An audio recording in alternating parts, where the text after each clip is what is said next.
રામસણમાં હોળી ન પ્રગટાવવા બાબતે વર્ષો જૂની પ્રાચીન માન્યતા। રામસણ ગામમાં આગ લાગતી હોવાથી 200થી ઉપરાંત વર્ષોથી હોળી પ્રગટાતી નથી। ગામ પર શ્રાપ હોવાની માન્યતા। સમગ્ર દેશમાં ફાગણ સુદ પૂનમે હોળી ઉજવાય। હોળીના દિવસે લોકોને હોળી પ્રગટાવી ઉલ્લાસ સાથે હોળીના પર્વની ઉજવણી કરતા હોય છે। ત્યારે ડીસા તાલુકાના રામસણ ગામમાં વર્ષોથી લોકો હોળીનો પર્વ ઉજવતા નથી।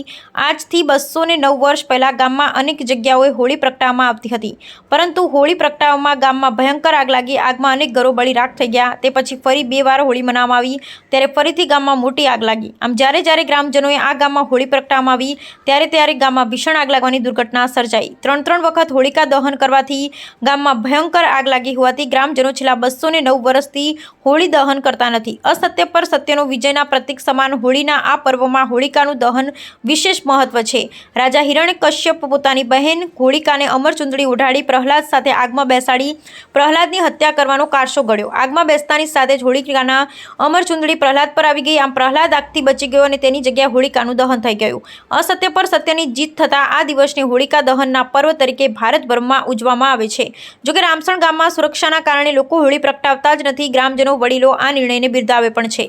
રામસણ ગામની દંતકથાની વાત કરીએ તો રાજા રજવાડાઓના સમયમાં આ ગામમાં હોળીના દિવસે ઋષિ મુનિનું રાજા દ્વારા અપમાન કરવામાં આવતા ઋષિ મુનિએ શ્રાપ આપેલ કે જ્યારે આ ગામમાં હોળીનો તહેવાર મનાવવામાં આવશે, ત્યારે હોળિકાની આગ ગામને ઝપેટમાં લઈ લેશે। આ શ્રાપ બાદ 3 વખત ગામમાં હોળી પ્રગટાવતી વખતે ભયંકર આગ લાગતા ગામના તમામ લોકો ત્યારથી આજ દિન સુધી હોળી મનાવતા નથી। હોળીના દિવસે ગામમાં લોકો ખજૂર અને પતાસા વહેંચી અનોખી ઉજવણી કરે। આજના યુગમાં જ્યાં હોળીના ઉલ્લાસમાં લોકો પોતાની સુરક્ષાનું પણ ભાન નથી રાખતા, ત્યારે ડીસા તાલુકાના રામસણ ગામમાં લોકો સુરક્ષાના કારણોથી ગામમાં હોળી પ્રગટાવતા નથી। અહેવાલ MD મનુભા વાઘેલા, બનાસકાંઠા। હસમુખભાઈ ત્રિવેદી। આ ગુજરાતના બનાસકાંઠા જિલ્લાનું રામસણ ગામ છે, ડીસા તાલુકો છે। અહીંયા અમે વર્ષોથી હોળી પ્રગટ કરવામાં આવતી નથી। આ ગામની માન્યતા એવી છે કે વર્ષો પહેલાં હોળી પ્રગટ કરવામાં આવી હતી, એના કારણે આખા ગામમાં આગ લાગી ગઈ હતી।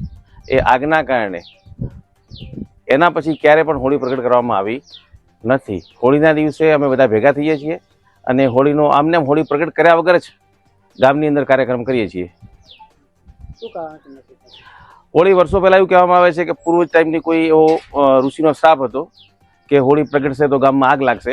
એના માટે 1-2 વખત પ્રયાસો પણ કર્યા અને હકીકત બની કે ગામમાં આગ લાગી। એના પછી ડરના માર્યા ગણો કે અંધશ્રદ્ધા ગણો, એના કારણે હોળી પ્રગટ કરવામાં આવતી નથી।